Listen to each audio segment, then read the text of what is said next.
ಪೋಷಣ ಮಾಸ ಬಂದಾಗ ನಮಗೆ ಹಬ್ಬ ತಂದಾಗ ರಕ್ತಹೀನತೆ ಇನ್ನಿಲ್ಲ, ಆರೋಗ್ಯ ಭಾಗ್ಯ ಬಾಳ.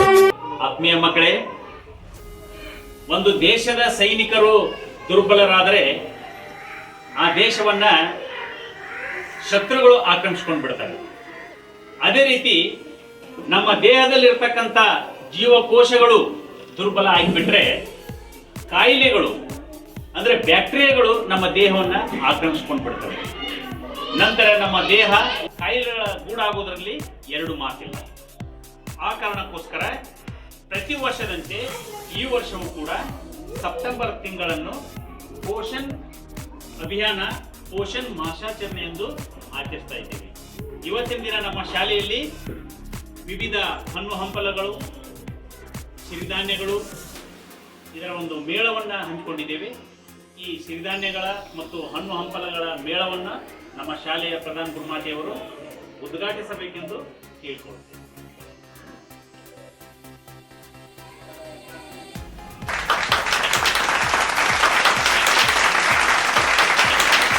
ಪೋಷಣ ಮಾಸ ಬಂದಾಗ ನಮಗೆ ಹಬ್ಬ ತಂದಾಗ ರಕ್ತಹೀನತೆ ಇನ್ನಿಲ್ಲ, ಆರೋಗ್ಯ ಭಾಗ್ಯ ಬಾಳಲ್ಲ. ಪೋಷಣ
ನೀವೇನೇನು ತಂದರೆ, ತರಕಾರಿ ತಂದರೆ, ಕಾಳುಗಳನ್ನು ತಂದರೆ, ಹಣ್ಣು ಹಂಪಲುಗಳನ್ನು ತಂದರೆ, ಈಗ ನೀವು ಏನು ತಂದರಲ್ಲ ಅದ್ರ ಬಗ್ಗೆ ನಮಗೆಲ್ಲ ಸ್ವಲ್ಪ ಸ್ವಲ್ಪ ಮಾಹಿತಿ ಕೊಡ್ಬೇಕು ನೀವು.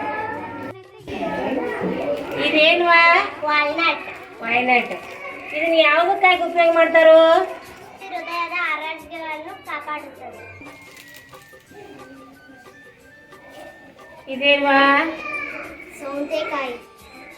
ವಿಟಮಿನ್ ಕೆ ಮತ್ತು ವಿಟಮಿನ್ ಸಿ ಜೀವಸತ್ವ ಅಡಗಿದೆ. ವಿಟಮಿನ್ ಕೆ ಮತ್ತು ಸಿ ಜೀವಸತ್ವ ಅಡಗಿದೆ. ಜೋಳದಲ್ಲಿ ಕಾರ್ಬೋಹೈಡ್ರೇಟ್ ಪ್ರಮಾಣ ಅಧಿಕವಿರುತ್ತದೆ. ಇದರಲ್ಲಿರುವ ಅಮಿನೋ ಆಮ್ಲ ದೇಹಕ್ಕೆ ಹೆಚ್ಚು ಪ್ರೋಟೀನ್ ಅನ್ನು ಒದಗಿಸುತ್ತದೆ. ಏನಪ್ಪ ಇದು? ಕ್ಯಾರೆಟ್. ಇದ್ರ ಬಗ್ಗೆ ವಿವರಣೆ ನೀಡು. ಇದರಲ್ಲಿ ವಿಟಮಿನ್ ಎ ಜೀವಸತ್ವ ಇದೆ. ಕಣ್ಣಿನ ದೃಷ್ಟಿಗೆ ತುಂಬಾ ಒಳ್ಳೆಯದು. ಉದ್ದಿನಲ್ಲಿ ಹೈ ಪ್ರೋಟೀನ್ ಕಾರ್ಬೋಹೈಡ್ರೇಟ್ ಹೇರಳವಾಗಿದೆ. ಇದು ದೇಹದಲ್ಲಿ ಶಕ್ತಿಯನ್ನು ವೃದ್ಧಿಸಿ ಲವಲವಿಕೆಯನ್ನು ಹೆಚ್ಚಿಸುತ್ತದೆ. ಇದು ಯಾವ ಪದಾರ್ಥಪ್ಪ? ಮೊಟ್ಟೆ. ಮೊಟ್ಟೆ. ಮೊಟ್ಟೆಯಲ್ಲಿ ಯಾವ ಜೀವಸತ್ವ ಇದೆ ಮತ್ತು ಅದರಿಂದ ನಮ್ಮ ದೇಹಕ್ಕೆ ಏನು ಉಪಯೋಗ ಆಗುತ್ತಾ? ಮೊಟ್ಟೆಯಲ್ಲಿ ಎ, ಇ ಮತ್ತು ಬಿ12 ವಿಟಮಿನ್ಗಳನ್ನು ಹೊಂದಿರುತ್ತದೆ. ಸ್ನಾಯುಗಳನ್ನು ಬಲಪಡಿಸುತ್ತದೆ.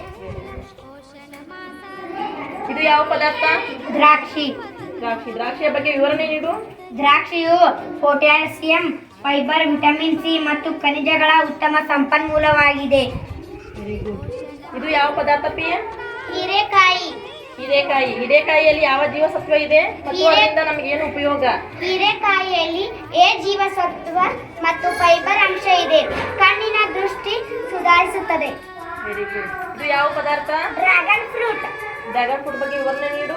ಈ ಹಣ್ಣಿನಲ್ಲಿ ಸಿ ವಿಟಮಿನ್ ಹೇರಳವಾಗಿದೆ. ಅಂಶವಿದೆ. ರೋಗ ನಿರೋಧಕ ಶಕ್ತಿ ಹೆಚ್ಚಿಸಿ ಜೀರ್ಣಕ್ರಿಯೆ ವೃದ್ಧಿಗೆ ಸಹಾಯ ಮಾಡುತ್ತದೆ. Very good. ಇದು ಯಾವ ಪದಾರ್ಥ? ಸಜ್ಜೆ. ಸಜ್ಜೆ. ಸಜ್ಜೆಯ ಬಗ್ಗೆ ಹೇಳು. ಸಜ್ಜೆಯು ಮಧುಮೇಹವನ್ನು ಕಡಿಮೆ ಮಾಡುತ್ತದೆ. ಇದು ಯಾವ ಪದಾರ್ಥ? ವಟಾಣಿ ಕಾಳು. ವಟಾಣಿ ಕಾಳು. ವಟಾಣಿ ಕಾಳು ಬಗ್ಗೆ ಹೇಳಪ್ಪಿ. ಹಸಿ ವಟಾಣಿ ಕಾಳುಗಳಲ್ಲಿ ವಿಟಮಿನ್ ಸಿ ಅಂಶವಿದೆ. ರೋಗ ನಿರೋಧಕ ಶಕ್ತಿ ಹೆಚ್ಚಿಸುತ್ತದೆ. Very good.